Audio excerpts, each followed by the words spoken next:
Weiss disease.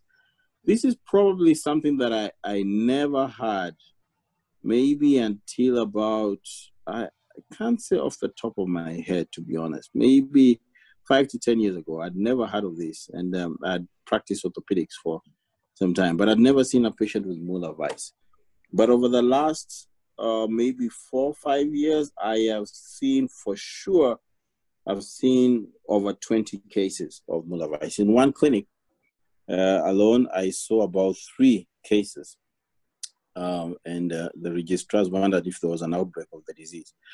So the first patient that I think I encountered really with this, and I'm sure that you probably saw me before, I just didn't see it, was this 25-year-old lady. She came to the clinic and presented with the right hindfoot pain. It was difficult in ambulating.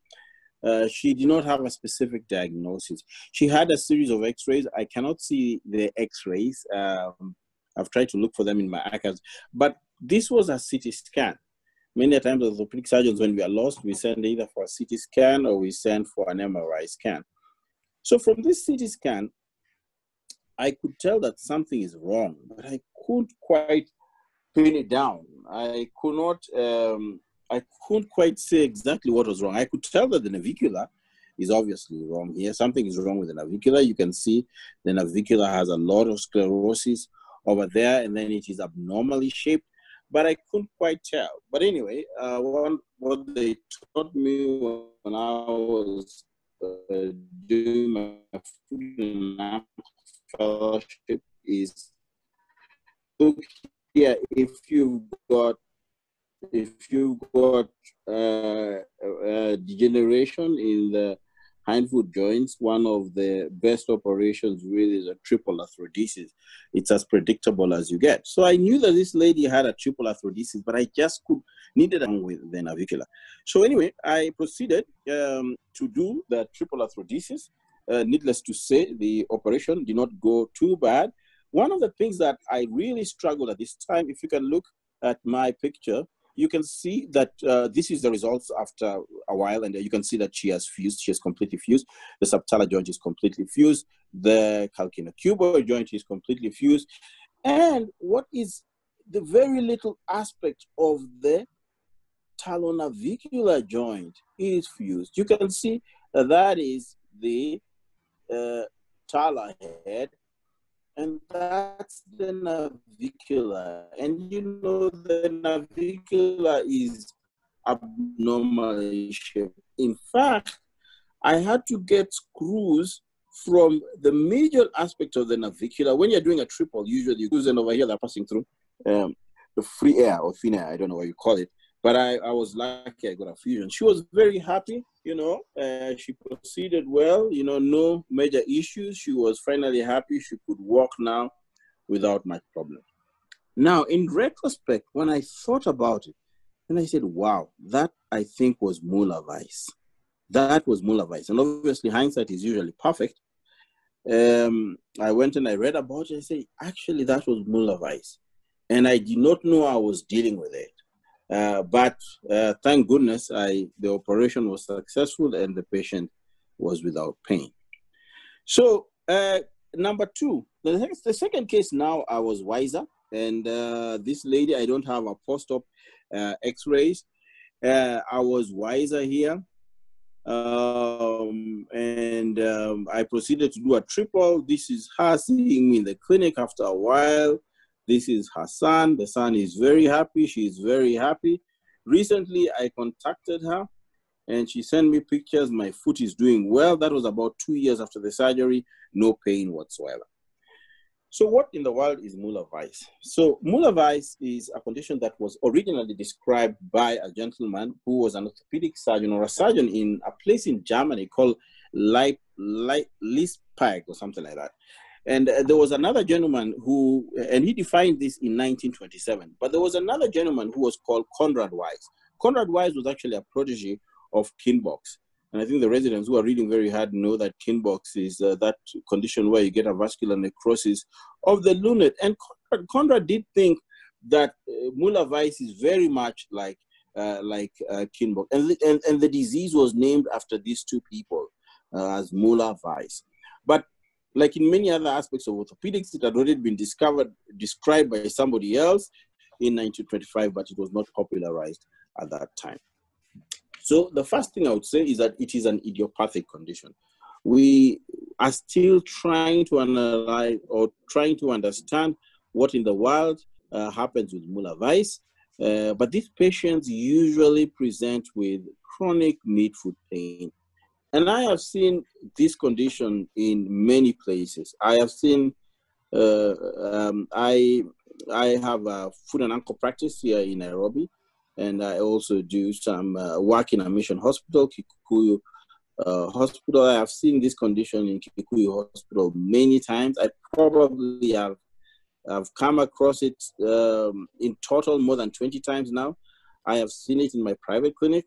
I have seen this condition in Maua, which is a region in Meru. I have seen this condition in central Meru. So I have seen it in Kenyatta Hospital, which is the teaching hospital that I work in.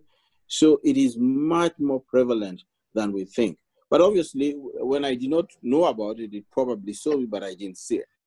So usually what you have is the deformity is in the tarsonavicular joint, and it's usually in adults. The true prevalence and the incidence of the disease are known because I think many a times it is missed, okay?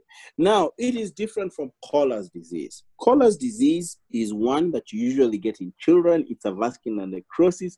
Usually they don't have much of a sequelae.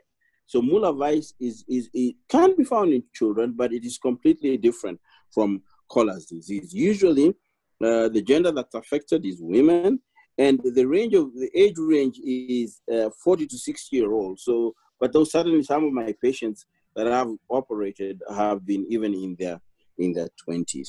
In one series where they looked at over 100 patients, this is a series that was done by Macera et al.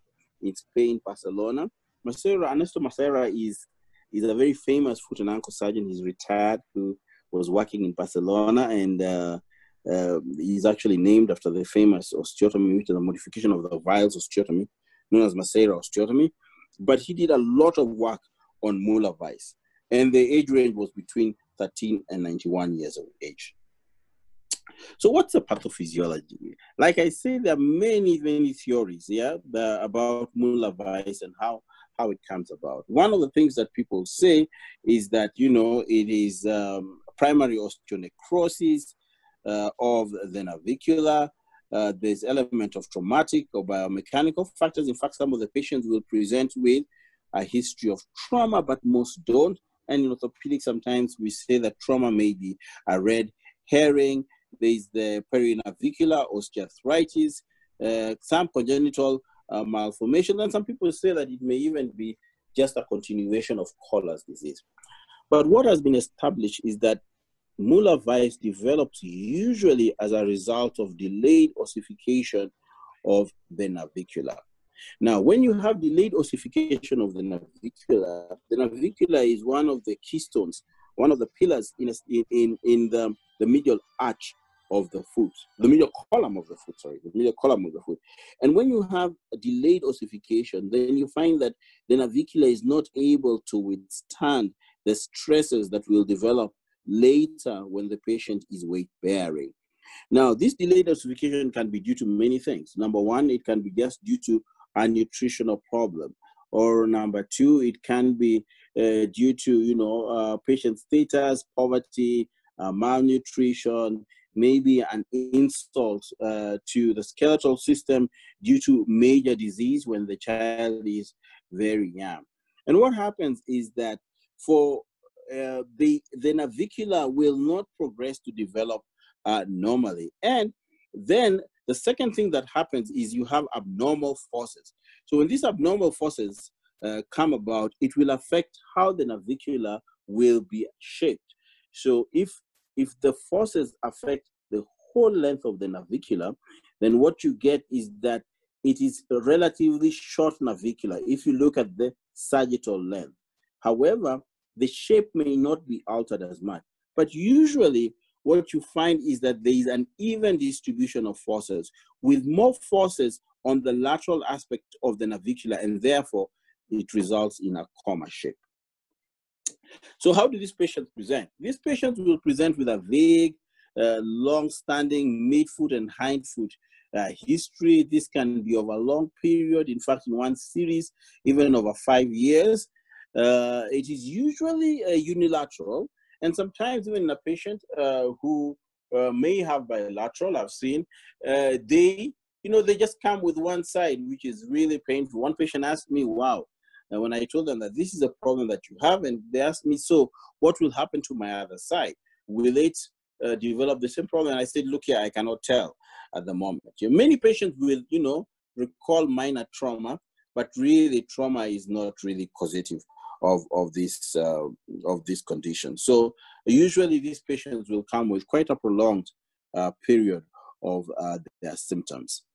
And, when you are examining them, like all aspects of the foot, you want to look at the patient when they are sitting. You want to look at the patient when they are standing. You want to look from the front. You want to look from the back. You want to look from the side. You want to look at the patient when they are walking. I always tell the residents where I work and where I teach that always have a camera with you. And this is very good, especially sometimes when you're not quite sure what you're going to do with the patient, and you want to ask somebody for an opinion. You can take the X-rays of the patient. You can also take the clinical photos of the patient's feet, and you can share it with a colleague. All right, and it's also good for your records.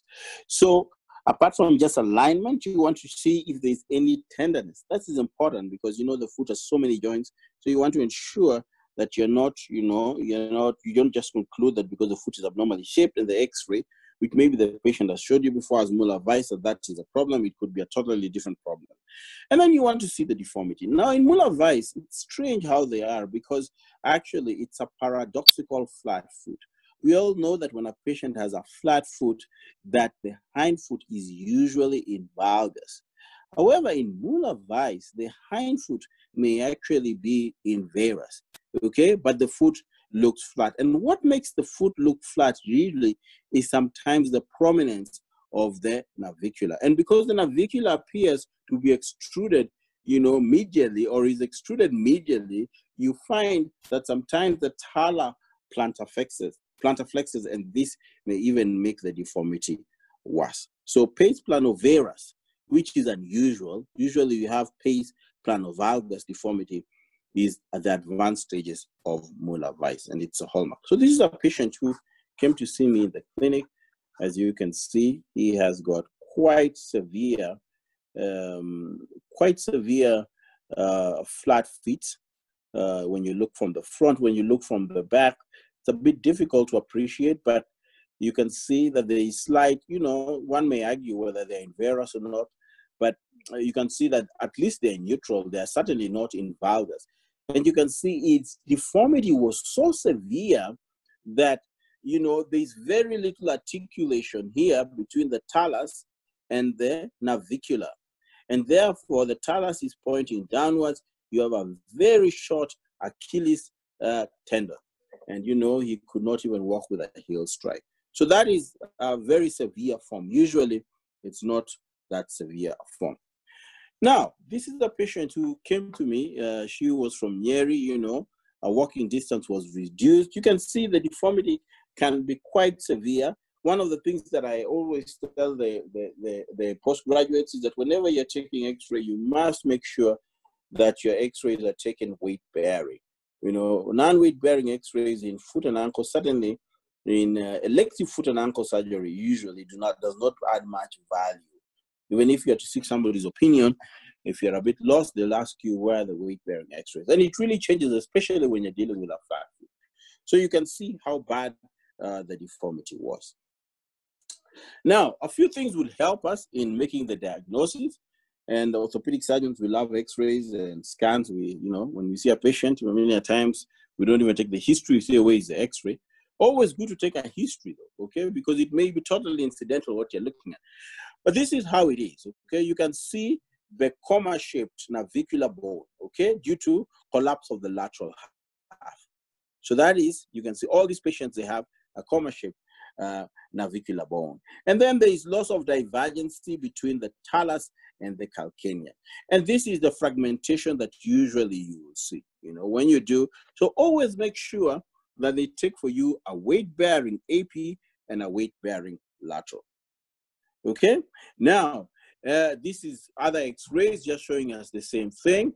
All right, in a number of these patients with Mueller Weiss, there's less load in the medial column, the medial column, and then you can see that the metatarsal here, the first metatarsal is relatively short, but the other metatarsal may actually be quite prominent. Okay, then you can see the comma shaped, you can see the way the navicular is extruded, and then you can see there is some medial subluxation. This is the cuboid joint. Sorry, this is the cuboid, and this is the calcaneal cuboid joint. So there's a medial subluxation of that. All right, and sometimes orthopedic surgeons, when we're lost, we ask for CT scans, or sometimes we just want to evaluate how bad the arthritis is, and you may get a CT scan. You can see this is the navicular, that's the talar head, and the articulation is not normal. You can see a bit of osteophytes over there. So that's how it looks on the CT scan. And that's similar. In very early stages of Mueller Weiss, actually, you may not even be able to see anything on the X-ray or anything on the CT scan, but an MRI scan may show you some changes. And this is the stages of Mueller Weiss. Now, orthopedics, we have stages of everything. If it's flat foot, we have stages. If it is this Mueller Weiss, we have stages. If it's skin, so I always tell the resident, you don't really have to know all these stages. Sometimes this may be more useful for a foot and ankle surgeon than a general orthopedic surgeon. But this is just to show you how much they progress. So in stage 1, it's minimal. Okay, no changes. This can just be seen in an MRI scan. And there was one patient that I treated specifically that had, more or less a stage 1. She just came with this, I don't know, maybe stage 1 to stage 2. She just had this dull pain, and when I did an MRI scan, when I did an X-ray, it was okay. But when I did an MRI scan, that's when I saw the intraosseous edema and everything. So stage 2, you can have dorsal angulation of the meaterial line. The head appears slightly dorsally subluxed. But stage 3, you start seeing that things are changing. The hindfoot is varus. The metatarsophalangeal, metatarsal talar angle is neutral. Stage 4, it progresses until stage 5, where you actually have articulation between you can see over in stage 5, you have articulation between the talus and the cuneiforms. So that's a terrible stage. So what are the options that you have with Mueller Weiss? So the options are both operative options and non-operative options. I think that's important. What are the options non-operatively? The options non-operatively are things like orthotics. And with regards to surgery, joint sparing procedures, and fusions. I think how you manage any patient, not just this condition. Certainly what they taught me in training is that your job as a surgeon is not to tell the patient what to do, but your job as a surgeon is to give the patient the options. Obviously, that is not always possible, because sometimes when I tell the patient, you need to do this or you need to do that, or you can have this option or that option, the patient says, but I've got no idea what those are. You guide me. And I think that you can, but I think also sometimes we as surgeons, we may easily bias a patient. We may tell a patient, oh, this condition hardly works without any surgery, and therefore, I think we need to do an operation. But you can also have the non-operative option. You've already biased the patient. Or you may also say to the patient that, look here, this does not work. Surgery will never work here. Sometimes people say surgery of the foot does not work at all. Or, surgery of the spine does not work at all. I don't know what basis they say that.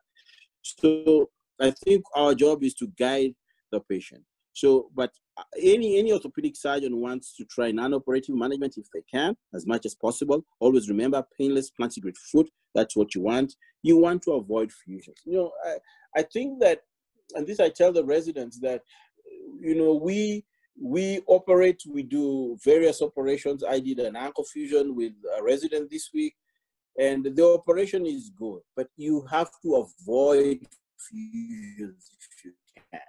So you don't do fuse if you have to fuse.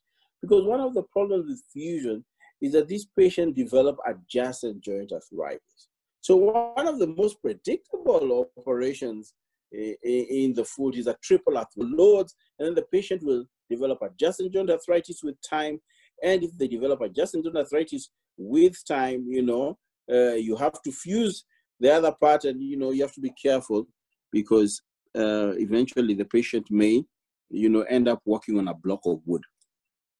Having said that, cost is an issue in our setup, okay? So cost is always an issue in our setup. So always remember, sorry about that. Always remember about cost, because our patients may not be in a position to afford another operation. And then also, I think there's the issue of just a cultural issue where it's very difficult to convince patients in our setup that, look here, I think we'll try this option, and if this option does not work, then we can do a fusion, you know, because most patients, you know, if one surgery is not successful, then they say the surgeon did not know what he's doing, and there are many people to confirm to him that. So what are the other non-operative options? So we say patient education, yeah, take time to tell the patient what it is, write down in a piece of paper what the condition is so that the patient can go to read. I think more information to the patient will never make the patient an orthopedic surgeon, but I think will probably convince the patient, you know, especially if the patient needs surgery, they need to go and read about it. You know, you may also tell them activity modifications. You can talk to the patient things about weight, about certain activities which make it work, counseling, shoe modification, orthotics, and bracing sometimes, especially bracing if the patient is not able to undergo surgery. You can't just leave the patient like that. So what are the operative options of Mueller Weiss? So the operative options of Mueller Weiss are, you know, there are myriad, and if you read in the book, so you can have internal fixation of the navicular bone, and that has been described. I think it is less used now because sometimes it tends to fail. Some people will just do simple excision of the dorsolateral fragment, yeah, especially in patients who've got advanced Mueller Weiss, like stage 5. Okay, some people will do, you know, fixation of the navicular with bone graft, and while this may work in a stress fracture, in Mueller Weiss, fixation may not work. You know, then there are all these forms of arthrodesis, and arthrodesis will depend on which joint really is primarily affected. Most of the time, it's a talonavicular joint, and you can actually do an isolated talonavicular arthrodesis. I don't usually do this, and I don't think that there's anything wrong with it. There's one patient of Dr. Rojo a long time that I think we did this. This patient had subluxation of the talonavicular joint, and we did an isolated arthrodesis of the talonavicular joint. But in degenerate conditions, I don't, because maybe partly because I was biased by the person who taught me how to do a triple arthrodesis. And also partly because what I read a long time ago as an undergraduate, that when you fuse the talonavicular joint, you essentially get rid of 85% of the subtalar joint erosion. And I'm always fearful that you may get a non-union. I've never had a non-union in a triple arthrodesis except in one patient. But, you know, it's always that. Okay. Then you can have, this is talonavicular cuneiform arthrodesis. So it's the talus, the navicular, and the cuneiform, especially if the duration extends to the navicular cuneiform joint. And then you can have a double fusion. In a double fusion, you fuse the subtalar joint and the talonavicular joint, or you do the traditional triple arthrodesis. So this is the case 3 patient. You remember the patient who I told you, this lady was from Yeri, and she had this, you can see quite advanced Mueller Weiss, you can see that maybe stage 4 or something like that. You can see all that is quite degenerate. With the navicular, the tala head is quite small. And I did a triple arthrodesis on her, okay? The foot looks a bit flat still, but thank God it has healed completely. I wasn't quite sure. I remember getting into the subtalar joint was a bit difficult here. I had to exercise some osteophytes to access the subtalar joint. But a relatively good result, I think, for this lady. She, you know, she had some superficial infection, but that resolved. So this is another young man. This young man was strange. He's a 30-year-old guy. He had midfoot pain, you know, just a typical. We discussed the options. We discussed the options with him about what we would do. And essentially, he opted for a fusion. So I went ahead and I did a talonavicular, a triple arthrodesis on him. You can see he's also achieved very good union there, thank God. And I used a dog bone plate to, you know, to fuse there. Because the problem sometimes is the navicular is so small, you know, and, you know, his calcaneal cuboid joint is fused. He had a very good fusion. So there are different things that you use. Sometimes I've just used purely screws. It also depends on where I'm working and how much the patient can afford. Some of these plates can be a bit expensive. So I try to work with the budget. So I was fusing all of these cases because I was more comfortable. And also I believed that, you know, our patients, if you tell them that there's a chance we may need to do an operation, another one, if this does not work, they probably will run away. So, you know, they were happy as long as you get fusion. But, you know, I mean, certainly, I always tell the residents that the orthopedics that we're teaching them now is not the same orthopedics that they will be practicing in 10, 15 years. You know, orthopedics, it changes and things are dynamic. Obviously, we like to hold on to the past. So, you know, I asked myself, am I doing the right thing? Could I change? So I was influenced by Mark Meyerson. I did a fellowship on Mark Meyerson. So he influenced my thinking a bit. But, you know, he always used to do a valgus osteotomy for Mueller Weiss. And he used to say, when you do a valgus osteotomy, this is like a Dwyer's osteotomy, the one that we do for a cavovarus foot deformity. And he said that they work just fine. In fact, you avoid fusion. But it was difficult for me first to understand the concept. I'm not quite sure I understand the concept. And it was difficult for me because I always used to ask myself, what if it doesn't work? What if it doesn't work? You know? Then I have to tell the patient we need to have, you know, we need to have a fusion now. And the patient's, you know, setup may not be amused. Now, this paper really was published in Foot and Ankle International, and it was published by Mark Meyerson and Shuyan Lee, who was also a fellow of Mark Meyerson, and published by Ernesto Macera and Manuel Montegudo, who had patients. There were 13 patients with Mueller Weiss who had calcaneal osteotomy, and they had improvement in the visual analog scores, and the AOFS scores are also improved from 29 to 79. Yeah, and subjective ratings of the patients, you know, 4 had excellent results where they would have the surgery again, good results in 8, fair outcomes, you know, where the patient is not quite sure. So yeah, I think the surgery has helped, but maybe the surgery was not as great as they thought was in 2.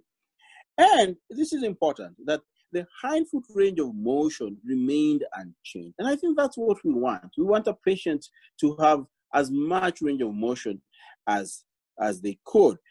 And the navicular complex arthritis did not change, all right? No patient required an arthrodesis since the surgery. So their conclusion was that calcaneal osteotomy can be used as an alternative option for select patients with Mueller Weiss syndrome regardless of the radiological stage of the disease. So even in patients who have got a Macera stage 4, you could still consider, especially in these patients who had an orthotic with a valgus post, which got the heel out of varus and got significant improvement. Or just some patients who say that, look here, they are not they do not want a fusion. So the first case that I did of osteotomy was this lady. She was a 40-year-old teacher, progressive pain in the midfoot, difficulty in ambulating for long, associated trauma. And I said, Lord, let me tell the patient that, these are the options that you have. You can see that I don't have the lateral with me. So I told the patient that these are the options that you have. And the patient elected, to have the osteotomy. All right, so that's the osteotomy. This operation I did in Meru. You can see that sometimes you don't have the right screws, but this is a calcaneal osteotomy. A calcaneal osteotomy will heal. You don't need compression, really. So I did this. I was limited in my screw types. But this is the calcaneal osteotomy. And this is essentially how you do the calcaneal osteotomy. This is a picture from Mark Myerson's textbook. And this is a procedure that we do commonly in foot and ankle in patients with Kevo-virus feet. So we are constantly doing calcaneal osteotomies. Usually it's a Dwyer's osteotomy. So you make your incision here. You have to be careful to take care that you don't injure the sural nerve.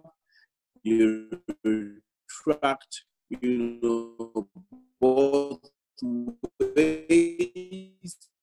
And when you get to the bone, you just bolt with your knife. Once you retracted the sural nerve, you have your self-retaining retractor. Then you have maybe 4 or 5 millimeters, have a big saw because of the saw, and then you shift. Okay, so you shift. This is a Dwyer's osteotomy. All right, that is the osteotomy that I did for the lady. This is the second patient that I did. I've tried to look for X's, but I don't have. But she was a 38-year-old. She's the one who I told you that,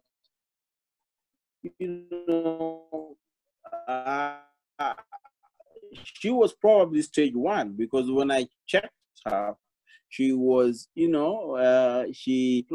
sometimes patients don't show up if they're well. So I asked her, one day I called her and asked her, how are you doing? Pictures and sending me videos of her exercising.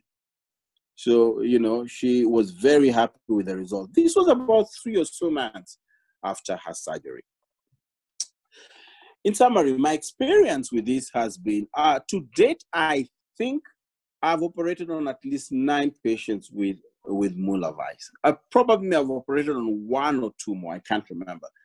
But in 6 of them, I did a triple arthrodesis. 3 of them, I did a valgus osteotomy of the calcaneus.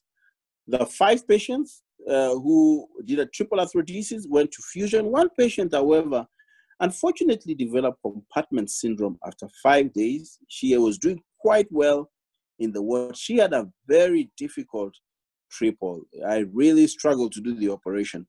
She had the most difficult triple I've ever done.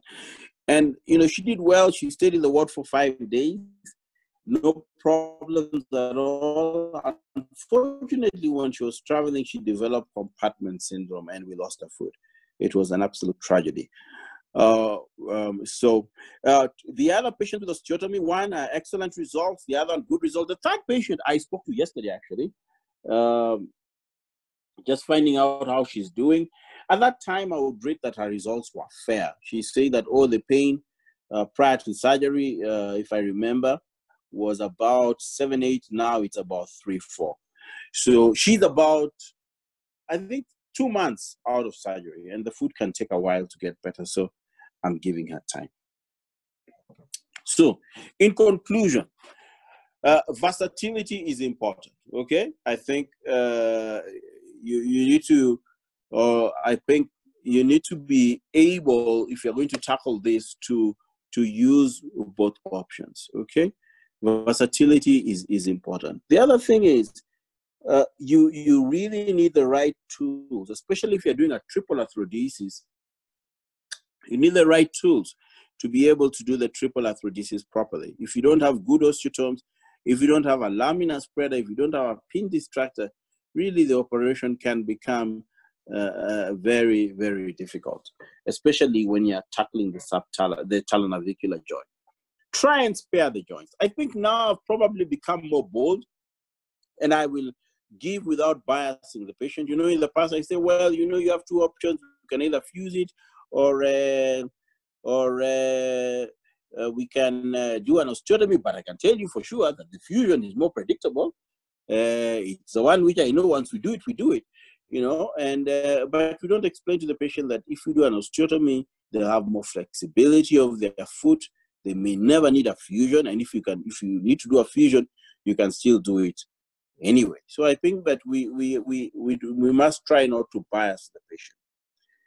Then be on the lookout. It's this condition is much more common than one thinks. I have seen over 20 of these in the country, in different parts of the country. So it is more prevalent than one thing. Then refer, you know, I think that we are probably moving from that, you know, refer the patient, you know, sometimes, or call somebody who has probably got a bit more experience to give you a hand, because these patients can get help.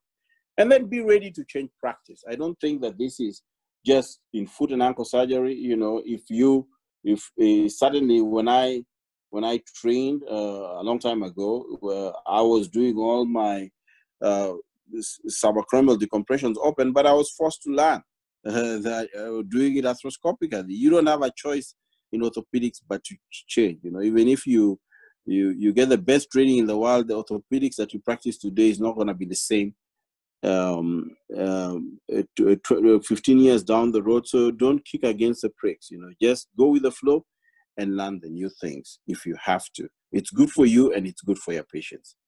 Thank you very much. Thank you very much, Dr. Oburu, for covering a topic that is very alien to most of us.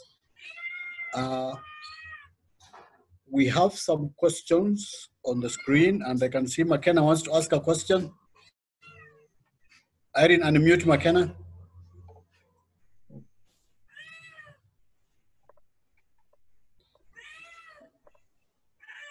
Hello.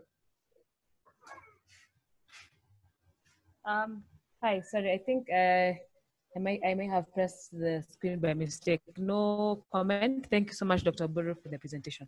Thanks, McKenna. Okay, there are a few questions on the screen. You can see the banner. Let me Oburu. see if I can. Let me see. Chat. And just for curiosity, as you are looking, what the pronunciation was, Weiss or Weiss? Mueller Weiss. I'm not Mueller German, Weiss. so I think okay. It's yeah. I thought it was Indian. Yeah. No. It's German. Weiss was Austrian. Okay. Yeah. So so I have some questions here. How common is weight-bearing cone beam CT of the foot done locally? Yeah, I think that, well, this is probably not for Mueller Weiss. Weight-bearing CT of the foot is, I don't think it's available locally. Even in countries where they're wealthy, even in places like the States, they don't have it everywhere. You know, they would have it in one or two big foot and ankle places, but they don't have it everywhere. Certainly in the UK, they don't have it in most places. So I think, you know, maybe we need to learn how to crawl before we can walk. I think let's just start with what is it called? Just weight-bearing X-rays. I think that's good. Yeah. So this patient, somebody asked about compartment syndrome. Yeah, it was quite tragic actually, because she was in the ward for 5 days. She was okay, and then she traveled. She was from Central Province. She traveled back home. So she traveled back home, and when she traveled back home, she got, you know, she had swelling of the foot, and initially her foot looked dusky. Then it stopped, it got better. Then after a while, she just had gangrene. It was such a tragedy. But it's unfortunately, it's part of the game sometimes. Very sad. I think, yeah, we should all be careful. She just had a back slap. She didn't have a POP, a full POP. Yeah, but it is one thing that is in my mind forever.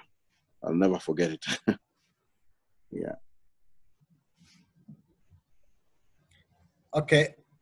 Please, if you're in attendance, fill the questionnaire for us. We always want to get your opinion on the presentation. And your CPD points will come after you have filled this. There's a cost to everything. So there's a question from Dr. Masharia about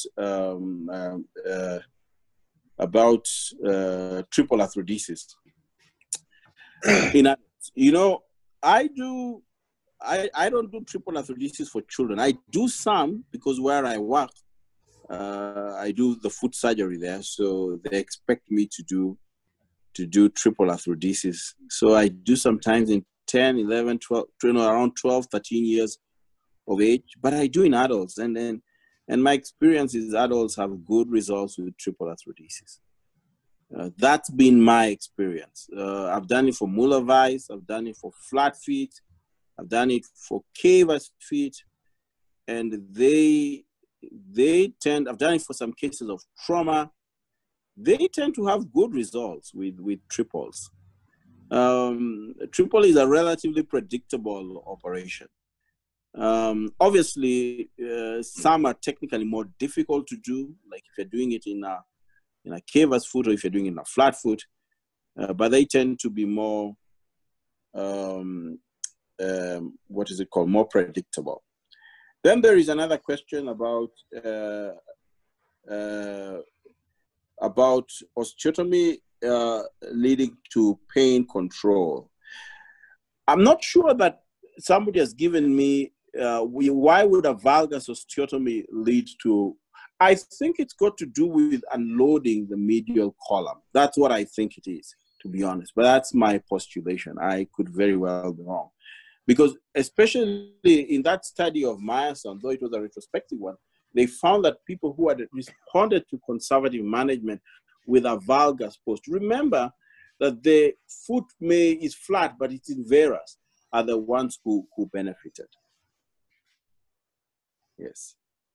I'm trying to see if I can answer all the questions here. Is there any I've missed? I think I've answered all the ones I'd seen. Yeah, so if I operate in Kikuyu on children with triples, I don't use implants when I do children. With adults, I do implants. That's why I like adults. Yeah, it's more exciting, I think. But I'm biased because most of my patients are adults.